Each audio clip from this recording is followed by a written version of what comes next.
Hello friends, ఎలా ఉన్నారు? మీరందరూ బాగున్నారని ఆశిస్తున్నాను. అయితే ఈరోజు వీడియోలో మనం ప్రపంచంలోని ఒక వింతైన దేశం గురించి మాట్లాడుకుందాం. ఇక్కడ పురుషులు ఒక్కటి కంటే ఎక్కువ మంది భార్యలను ఉంచుకోవచ్చు. ప్రపంచంలోని అతిపెద్ద ఎడారి సరస్సు కూడా ఈ దేశంలోనే ఉంది.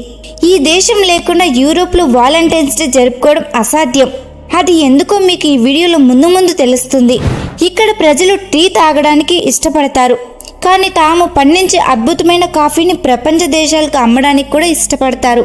రన్నింగ్లో ఇక్కడ వారు ప్రపంచంలోనే నెంబర్ 1. ఆఫ్రికాలోని 2వ అత్యంత ఎత్తైన పర్వతం కూడా ఈ దేశంలోనే ఉంది. అంతేకాకుండా ఈ దేశాన్ని land of roses, land of birds మరియు ల్యాండ్ ఆఫ్ కాఫీ అని కూడా పిలుస్తారు. మానవ జాతికి పునాది పడిన దేశం కూడా ఇదే. ఈ దేశం పేద దేశమైనప్పటికీ ఇక్కడ సంతోషం నలుమూలల విల్లవిరుస్తుంది. జంతువులను వేటాడినా లేదా ప్లాస్టిక్ బ్యాగులు వాడినా ఇక్కడ జైలు శిక్ష తప్పదు. అవును ఫ్రెండ్స్, మీరు ఊహించింది నిజమే. ఈ రోజు మనం ఉగాండా పొరుగు దేశమైన కెన్యా గురించి మాట్లాడుకుంటున్నాము.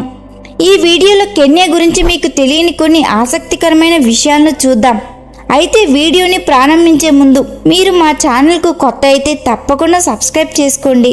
పదండి, ఆలస్యం చేయకుండా కెన్యా అద్భుతమైన ప్రయాణాన్ని ప్రారంభిద్దాం. ఫ్రెండ్స్, కెన్యా ఒక ఆఫ్రికన్ దేశం. దీని అధికారిక పేరు రిపబ్లిక్ ఆఫ్ కెన్యా. దీన్ని జంహూరియా కెన్యా అని కూడా పిలుస్తారు. ఈ దేశం మొత్తం 5,80,367 చదరపు కిలోమీటర్లు విస్తరించి ఉంది. మరియు విస్తీర్ణం పరంగా ఇది ప్రపంచంలో 48వ అతిపెద్ద దేశం. ఈ దేశ జనాభా సుమారు 5 కోట్లు మరియు ప్రపంచంలో అత్యధిక జనాభా కలిగిన దేశాల జాబితాలో ఇది 29వ స్థానంలో ఉంది. ఇక పొరుగు దేశాల గురించి మాట్లాడితే వాయువ్యంలో సౌత్ సుడాన్, ఉత్తరాన ఇథియోపియా, తూర్పున సోమాలియా, పశ్చిమాన ఉగాండా, దక్షిణాన తాంజానియా మరియు ఆగ్నేయంలో హిందూ మహాసముద్రం ఉన్నాయి. ఫ్రెండ్స్, ఈ దేశంలోని దాదాపు అందరూ క్రైస్తవ మతాన్ని అనుసరిస్తారు. ఇక్కడి మొత్తం జనాభాలో 85% క్రైస్తవులు, 10% ముస్లింలు మరియు 5% ఇతర మతాల వారు నివసిస్తున్నారు. లింగ నిష్పత్తి గురించి మాట్లాడితే ఇక్కడ ప్రతి 100 మంది అమ్మాయిలకు 98 మంది అబ్బాయిలు ఉన్నారు. అంతేకాకుండా ఈ దేశంలోని మెజారిటీ ప్రజలు గ్రామీణ ప్రాంతాల్లో నివసిస్తారు. ఇక్కడి మొత్తం జనాభాలో 71% ప్రజలు గ్రామాల్లో మరియు 29% ప్రజలు నగరాల్లో నివసిస్తారు. ఇంకా ఆశ్చర్యకరమైన విషయం ఏమిటంటే కెన్యాలో 99% ప్రజల యొక్క చర్మం రంగు నలుపుగానే ఉంటుంది. ఇక్కడ ఎటువంటి మధ్యతరగతి వర్గం ఉండదు. ఇక్కడ ప్రజలు అయితే పేదవారు లేదా అత్యంత ధనవంతులు అయి ఉంటారు. ఫ్రెండ్స్, మీకు ఒకవేళ సఫారీ చేసే అలవాటు ఉంటే ఈ దేశం మీకు పర్ఫెక్ట్ డెస్టినేషన్ అవుతుంది. ఎందుకంటే కెన్యా సఫారీ ప్రపంచవ్యాప్తంగా ప్రసిద్ధి చెందిందంటే మీరు ఆశ్చర్యపోతారు. గత 7 సంవత్సరాలుగా ఈ దేశానికి బెస్ట్ సఫారీ డెస్టినేషన్ అవార్డు లభించింది. సో ఈ దేశం ఎంత అందంగా ఉంటుంది మీరే ఒకసారి ఊహించుకోండి. ఈ సఫారీని ఆస్వాదించడానికి ప్రపంచం నలుమూలల నుండి ప్రజలు వస్తూ ఉంటారు. సఫారీలో ప్రజలకు ఎంతో ఆనందం లభిస్తుంది. అయితే అడవి జంతువుల భయం ఉండటం వేరే విషయం, కానీ ప్రజలు దీన్ని బాగా ఎంజాయ్ చేస్తారు. ఫ్రెండ్స్, కెన్యా చరిత్ర బానిసత్వంతో నిండి ఉంది. 100 సంవత్సరాల కంటే ఎక్కువ కాలం కెన్యా బ్రిటన్ బానిసగా ఉంది. 12 డిసెంబర్ 1963న కెన్యా బ్రిటన్ నుండి స్వాతంత్రం పొందింది. సరిగ్గా 1 సంవత్సరం తర్వాత ఈ దేశం రాజ్యాంగాన్ని ఆమోదించి తనను తాను గణతంత్ర దేశంగా ప్రకటించుకుంది. ఫ్రెండ్స్, కెన్యా ఒక వింతైన దేశం. ఇక్కడ ఏ మగవారైనా 1 కంటే ఎక్కువ మంది భార్యలను తనతో ఉంచుకోవచ్చు మరియు అది పూర్తిగా చట్టబద్ధం. అంటే మీరు ఎన్నిసార్లు పెళ్లి చేసుకున్నా మీ మొదటి భార్య మిమ్మల్ని ఆపలేదు. ఈ దేశంలో 2 అధికారిక భాషలు ఉన్నాయని మీకు తెలియజేస్తున్నాను. ఒకటి ఇంగ్లీష్, రెండోది స్వాహిలీ. అయితే 60% మంది ఇక్కడ స్థానిక భాషలనే మాట్లాడతారు. తక్కువ డబ్బు ఉన్నప్పటికీ అత్యంత సంతోషంగా ఉండే ప్రజల జాబితాలో కెన్యా 2వ స్థానంలో ఉందని ఒక సర్వేలో తేలింది.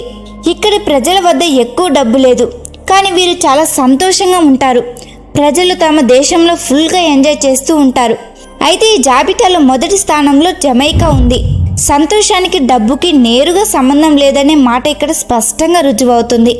ఎందుకంటే జమైకా మరియు కెన్యా 2 దేశాలు కూడా ఆర్థికంగా చాలా బలహీనమైన దేశాలు, కానీ వరల్డ్ హ్యాపీనెస్ జాబితాలో ఈ 2 టాప్ పొజిషన్లో ఉన్నాయి. అయితే నేను మీకు ముందే చెప్పినట్లు ఇక్కడ పురుషులు ఎన్నిసార్లైనా పెళ్లి చేసుకోవచ్చు. ఇక్కడ వరకట్నం కూడా అనుమతించబడింది. ఇంకా ఆశ్చర్యకరమైన విషయం ఏమిటంటే ఇక్కడ పెళ్లి వరకట్నం 10 ఆవుల నుండి మొదలవుతుంది. అంటే మీరు వరకట్నంగా కనీసం 10 ఆవులైనా ఇవ్వాల్సిందే. కెన్యా అథ్లెట్లు ప్రపంచవ్యాప్తంగా ఫేమస్ అని మీకు తెలుసా? మారథాన్ అయినా లేదా స్ప్రింట్స్ అయినా విజేతలు ఎక్కువగా కెన్యా వారే ఉంటారు. ఇక్కడ ప్రజలకు ఇది దేవుడిచ్చిన వరం. వారి స్టామినా చాలా అద్భుతంగా ఉంటుంది. ఇక క్రీడల మాటకు వచ్చినప్పుడు ఇక్కడ 26 నుంచి 27 లక్షల మంది రాత్రి 11 గంటల నుండి రోడ్లపై పరిగెత్తడం ప్రారంభిస్తారు. అది కూడా చాలా తక్కువ బట్టలతో.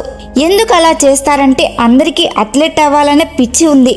ఒక్కసారి ఊహించుకోండి, ఎవరో రోడ్డుపై వెళ్తుంటే వెనుక నుండి ఎవరో పరిగెత్తుకుంటూ వస్తుంటే మీకు ఎలా అనిపిస్తుంది? కానీ కెన్యాలో ఇది సాధారణ విషయం. ఫ్రెండ్స్, ఆఫ్రికా ఖండంలోని 2వ అత్యంత ఎత్తైన పర్వతం, దీనిని మౌంట్ కెన్యా అని పిలుస్తారు. అది కూడా ఈ దేశంలోనే ఉంది. ఈ పర్వతం ఎత్తు 5199 మీటర్లు. అయితే ఈ శిఖరం గురించి ఆశ్చర్యకరమైన విషయం ఏమిటంటే ఈ శిఖరం పేరు మీదనే ఈ దేశానికి కెన్యా అని పేరు వచ్చింది. ఫ్రెండ్స్, కెన్యాను ఫ్లవర్ గార్డెన్ ఆఫ్ యూరోప్ అని పిలుస్తారు. అలానే ఈ దేశం గురించి ఒక అత్యంత వింతైన విషయం ఏమిటంటే కెన్యా లేకుండా యూరోప్ దేశాలు వ్యాలంటైన్స్ డే జరుపుకోలేరు. ఎందుకంటే స్నేహితులారా, యూరోప్ ఖండంలోని అన్ని దేశాలకు గులాబీల ఎగుమతి ఈ దేశం నుండి చేయబడుతుంది. ఈ దేశం ప్రపంచవ్యాప్తంగా గులాబీల ఉత్పత్తిలో 3వ స్థానంలో ఉంది. ఫ్రెండ్స్, కెన్యా దేశం యొక్క అక్షరశాత రేటు 82%. ఇది ఇతర ఆఫ్రికన్ దేశాల కంటే మెరుగైనది. ప్రభుత్వం ప్రాథమిక విద్యను ఉచితంగా మరియు 6 నుండి 14 ఏళ్ల పిల్లలకు నిర్బంధం చేసింది. ఇక్కడ వింతైన విషయాలకు కొదవలేదు. ఎందుకంటే ఈ దేశంలో ఉమేజా ఉవాసు అనే గ్రామం ఉంది. ఇక్కడ పురుషులు రావడం పూర్తిగా నిషేధం. ఈ గ్రామాన్ని 1990లో బ్రిటిష్ సైనికుల వల్ల హింసకు గురైన 15 మంది మహిళలు నిర్మించారు. ఇప్పుడు భర్త వల్ల ఇబ్బందులు పడేవారు, విడాకులు తీసుకున్న వారు ఇక్కడ నివసిస్తారు. మగపిల్లలను 18 ఏళ్ల వయసు రాగానే అక్కడి నుండి పంపించేస్తారు. ఇక ఈ దేశ ఆదాయ వనరు ఏమిటో మీకు తెలుసా? ఇక్కడ అత్యధిక డబ్బు కాఫీ ఎగుమతి ద్వారా వస్తుంది. కెన్యాలో కాఫీ ఉత్పత్తి పెద్ద ఎత్తున జరుగుతుంది. అయితే విచిత్రం ఏమిటంటే ఇక్కడ ప్రజల్లో కాఫీ అసలు పాపులర్ కాదు.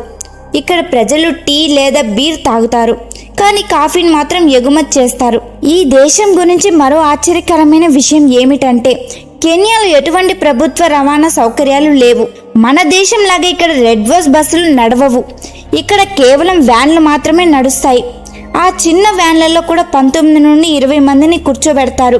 కాఫీ మరియు పూల తర్వాత పర్యాటన ఈ దేశానికి పెద్ద ఆదాయాన్ని తెచ్చిపెడుతుంది.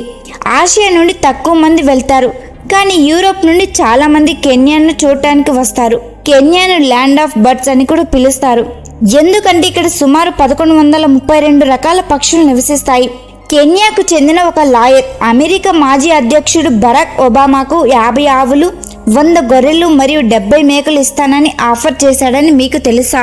ఎందుకంటే అతను ఒబామాకు అల్లుడవ్వాలనుకున్నాడు.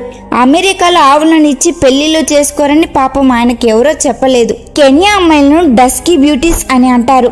యూరోప్ నుండి వచ్చే పర్యాటకులలో 40% మంది కెన్యాను చూడటంతో పాటు ఇక్కడ అమ్మాయిలతో సమయం గడపడానికి ఇష్టపడతారని ఒక సర్వేలో తేలింది. కాబట్టి కెన్యా వెళ్ళడానికి అసలు కారణం సఫారీ మాత్రమే కాదు. ఫ్రెండ్స్, ప్రపంచంలోనే 2వ అతిపెద్ద మంచినీటి సరస్సు అయిన విక్టోరియా సరస్సులో కొంత భాగం కెన్యాలో కూడా ఉంది. అయితే ఈ సరస్సు ముఖ్యంగా 3 దేశాల్లో విస్తరించి ఉంది. ఫ్రెండ్స్, మీరు ఎప్పుడైనా మసాయి తెగ గురించి విన్నారా? వీరు తమ జీవన శైలి మరియు సంస్కృతికి ప్రపంచవ్యాప్తంగా ప్రసిద్ధి. వీరు మసాయి మరా మరియు ఇతర పార్కుల దగ్గర నివసిస్తారు. వీరి జనాభా సుమారు 10 లక్షలు. వీరు ప్రభుత్వ చట్టాలను పాటించరు. వీరు తమ సొంత మౌఖిక చట్టాలను అనుసరిస్తారు. ఈ తెగలో పురుష మూట నాయకుడే సర్వాధికారి. మీరు సఫర్ని ఆస్వాదించవచ్చు, కానీ జంతువులపై దాడి చేస్తే జీవితాంతం జైల్లోనే గడపాల్సి వస్తుంది. నైరోబీ ఈ దేశ రాజధాని మరియు అతిపెద్ద నగరం కూడా. ఇక్కడ కూడా ప్రభుత్వ రవాణా లేదు, కేవలం వ్యాన్లే దిక్కు. నైరోబీలో మీకు అద్భుతమైన మాల్స్ కనిపిస్తాయి. మీకు నైట్ లైఫ్ ఇష్టమైతే నైరోబియాలో ఎంజాయ్ చేయవచ్చు. ఇక్కడ అమ్మాయిలు చాలా ఫ్రెండ్లీగా ఉంటారు. ఫ్రెండ్స్, శాస్త్రవేత్తల ప్రకారం ప్రపంచంలో మొట్టమొదటి మనిషి కెన్యాలోనే పుట్టాడు. అమెరికా అధ్యక్షులలో మొట్టమొదటిగా కెన్యాను సందర్శించింది ఒబామా మాత్రమే. కెన్యా ఆహారం కూడా చాలా అద్భుతంగా ఉంటుంది. ఇక్కడ న్యామా చోమా అనే వంటకం చాలా ఫేమస్. ఇది రోస్ట్ చేసిన మాంసంతో తయారవుతుంది. నైరోబీ నేషనల్ పార్క్ రాజధాని మధ్యలోనే ఉంటుంది. అక్కడ మీరు విదేశీ జిరాఫీలను చూడవచ్చు. కెన్యా కరెన్సీ షిల్లింగ్, ఇది భారతీయ రూపాయలలో సుమారు 1.45 రూపాయలకు సమానం. అంటే తక్కువ ఖర్చుతోనే మీరు ఇక్కడ తిరగవచ్చు. ఇక చివరిగా ఒక విషయం ఏమిటంటే, పగటిపూట నైరోబియాలో సురక్షితంగా ఉన్నప్పటికీ రాత్రిపూట బయటకు రాకపోవడమే మంచిది. ఎందుకంటే ఇక్కడ క్రైమ్ రేటు కొంచెం ఎక్కువే. స్థానిక వ్యక్తులు తోడు లేకుండా బయటకు వెళ్తే కిడ్నాప్లు జరిగే అవకాశం కూడా ఉంది. సో ఫ్రెండ్స్, కెన్యా గురించి ఈ విషయాలు మీకు ఎలా అనిపించాయి? మీరు ఎప్పుడైనా అక్కడికి వెళ్ళారా? కామెంట్స్ ద్వారా మాకు తెలపండి. వీడియో నచ్చితే లైక్ చేయండి, షేర్ చేయండి మరియు మా ఛానల్ని సబ్స్క్రైబ్ చేయడం మర్చిపోకండి. మళ్ళీ కలుద్దాం. Bye bye.